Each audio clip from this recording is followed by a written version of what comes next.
There's an article in Foreign Policy today about Hillary Clinton's positions on the Kremlin, on Russia.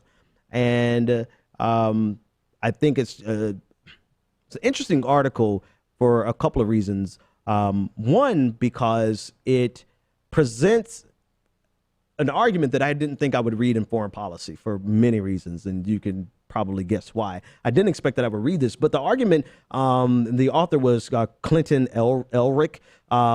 He basically says that the Kremlin really believes that Hillary Clinton wants to start a war with Russia. And his argument in the article is that there have been some key moments and things that have been said by Hillary Clinton that are interpreted from Russia, from the Russian side of the equation, as very hawkish, very aggressive, and seen as a threat or a potential threat. A potential threat. So a couple of the key points that he talked about that I think are worth mentioning is that that Hillary Clinton describes Putin, by describing Putin as the godfather of the alt-right, Clinton has recreated the political binary that existed in the Cold War. This is taken directly from the article. So in other words, she has now attached Putin to a worldwide right-wing problem that he is the godfather, the leader of, and he essentially is saying that that creates a false binary that puts the conversation back to being a simplistic good versus evil. I'm paraphrasing at this point. And because of that, Russia genuinely heard Hillary.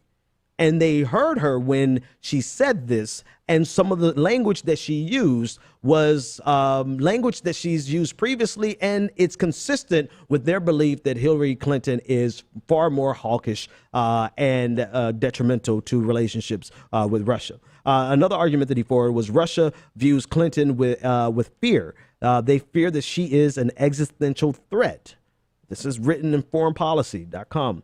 Her imposition of a no-fly zone in Syria is a real danger. Russians view her as unstable, true madman theory.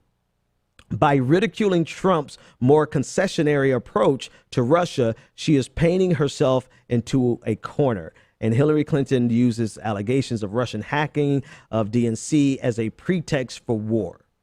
So these are some pretty strong accusations from an American who is a visiting researcher at the Russian Foreign Ministry in Moscow State Institute of International Relations. That's a long title, but he is he holds a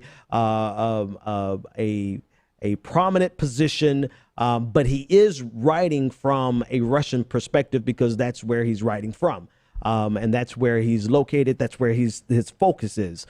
And from his vantage point, he's forwarding the idea that Russia sees Hillary Clinton as an existential threat, as unstable, and painting herself into a corner with the false binary that was present during the Cold War.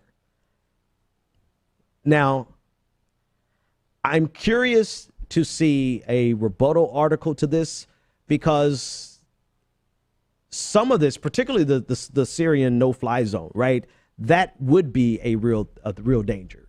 That would pose a serious threat. But I'm really curious as to the perceptions on that side of the equation, right? To what extent are these perceptions that he's forwarding and representing, saying that this is what Russia feels like? You know, is that a consensus? Is that the far right of the Russian equation?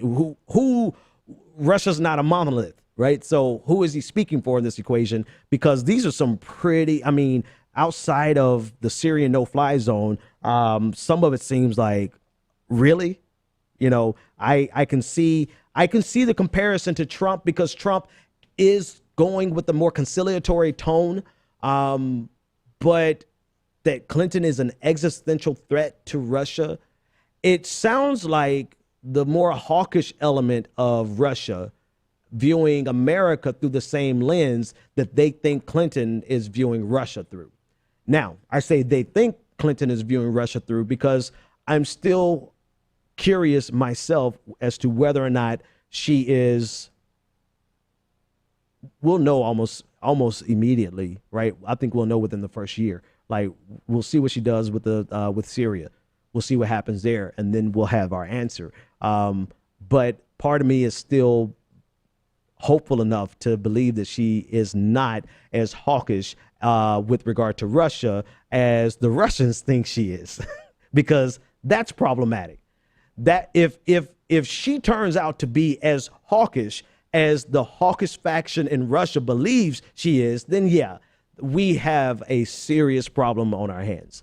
So in terms of the article, I'm surprised to see this written in foreign policy, because if you look at some of the people who are a part of foreign policy, a lot of them are supporters of Hillary Clinton. So I'm surprised that this was even written there.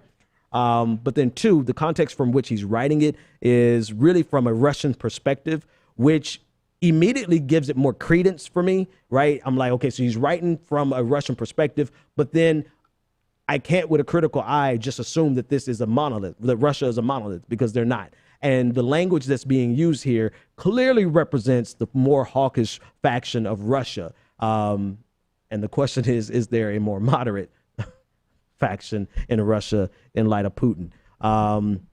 But I will say the part that I absolutely agree with is using Russia as a political pawn and stoking a Cold War environment. That's something that absolutely has been happening through this entire election.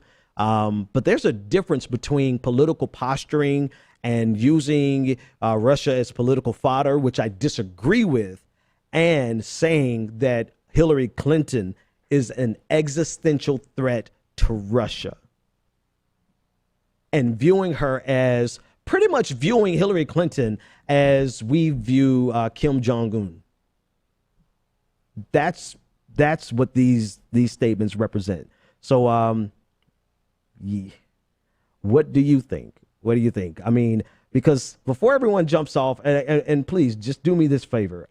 Before everyone in my audience just says, well, yeah, she's an existential threat. I want you to understand an existential threat means that Hillary Clinton has the intention to destroy Russia as we know it. And that's a huge accusation that I'm not sure I'm quite ready to accept.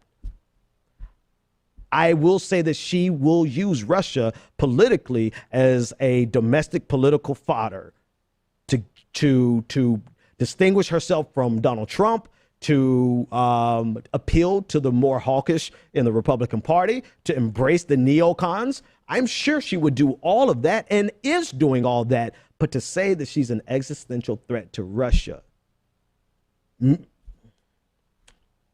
I don't know. I think we have to dig deeper into this, the vantage point from which he's writing this article, as well as the voices that he is ostensibly representing, because this cannot, well, I don't believe that this could be a monolithic viewpoint in Russia, but most certainly it's from the hawkish faction in Russia.